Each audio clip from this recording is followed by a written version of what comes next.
But enough of that, enough of the niceties. Unfortunately, we have to look at some of the teams who perhaps didn't get the job done this year and they're on the naughty list. Mike, we'll start with you. Who do you have on your naughty list? Well, again, I'm perhaps going a little cliched, but I'm going to summon up Anyang for three distinct reasons. The first one is actually, I think, for neutrals, and even as an Ansan fan, I kind of we're rooting for the Violets to actually go up because they've been trying to do that, and we've got that redemption arc with that team going all the way back to the Cheetahs era, and it was a good piece. It was a Korean language piece, but it was about an Anyang fan talking about how they might feel seeing the red and black shirts in Bumgay Station again, and it not being the Anyang team that's walking to the stadium in those colours. And I thought that really resonated, and it's one of those places where we really need some history in K-League just to get that interest level, and it certainly exists there. And I think for Anyang as a city, the sports investment is huge. They've got the top basketball team, they're the only ice hockey team which has survived in Korea. And I think they really kind of wanted to have that, that extra jewel in the crown of having a K1 club, but they didn't make it. And the reason I would perhaps call them, I don't want to call them naughty because they've obviously achieved a lot, but I don't want them to feel that is this the big chance? Was that playoff? They ran Suwon so close.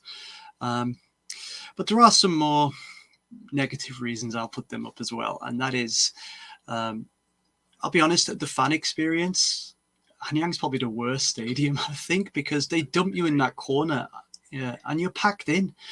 We had there was a few hundred Ansan fans for one of the away games this season, and it was we could have spread out more behind the goal. And I know, like stadiums like Bucheon, you're quite far from behind the goal, but still, I've a lot better experience there being in the away end than I do at Anyang. So I think they need to think about that a lot more because it's not great. But the last one, and the most shocking reason I'm going to say, is I think what might be the closest convenience store to Anyang's the football stadium, it particularly was had FC Seoul beer available, which seemed like some oversight or incredible trolling. I think I wouldn't find that acceptable if they had rival beer and advertising next to our home stadium. So I've gone with Anyang on this one. Well, there we go. Surprise, surprise. The Ansan fan goes at the team at the other end of the line for Derby. Well, I mean, yeah, I totally understand what you're saying, because from the neutral point of view, you've seen this team, even in this incarnation of Anyang, of a football club from Anyang. You go back to 2019 as well. They came fairly close. They came closer last year. They came as close as they'll ever come without actually going to the top flight in 2022, and it was down to a 120th minute kind of scrappy goal from Oh Hyun-gyu that sealed survival for Suwon and another season in the second tier for Anyang. And what we're going to see now maybe is the breakup of this team. There's a report recently, well, earlier in December, that said that Acosti is going to Suwon Blue Wings, Kim Kyung-jun as well, maybe going to Suwon Blue Wings. The goalkeeper is apparently in talks with John Book, or was in talks with John Book. So we might see that was the sort of starting doors moment for them. They have to rebuild again next year. The manager's going to stay, we know that, but we'll see what happens with them. All right then, Michael, who do you have on your list? Yeah, I think my naughty list, I'm going to put Seoul Eland in it. I was playing with the idea, do I, don't I, do I, don't I? And the reason why is because I'm looking at it from a 3-season perspective, not just a 1-season perspective. So maybe a little bit of cheating on that end from me. But the team we had, the money Seoul have spent, the players they brought in with the experience, okay, fair enough. They came 7th in total. They're only really, it was 8 points off the playoffs in the end, but at one point they were only 2 points off.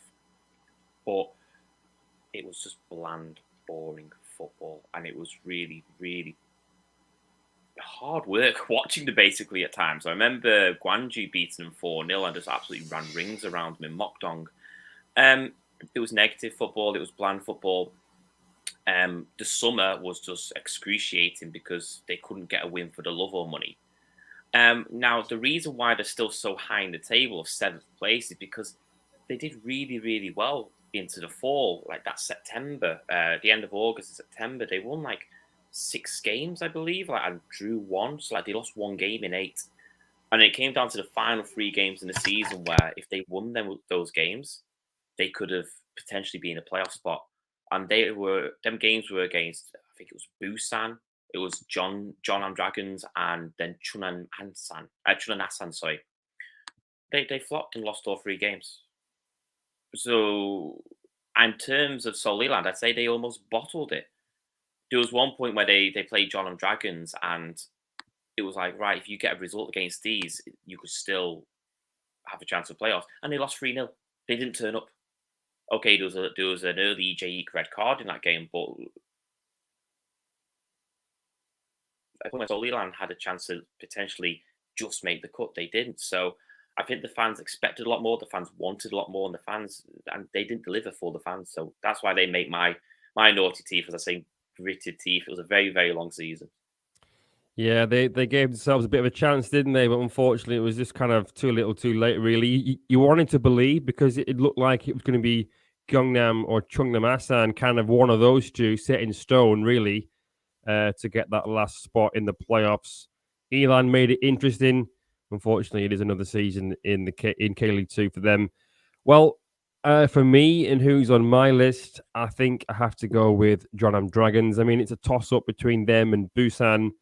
But the Dragons finished bottom of the table, and they went on that horrendous run, 20 matches without a win that spanned over several months. 21 in all competitions when you count the FA Cup loss to Busan Transportation Corporation.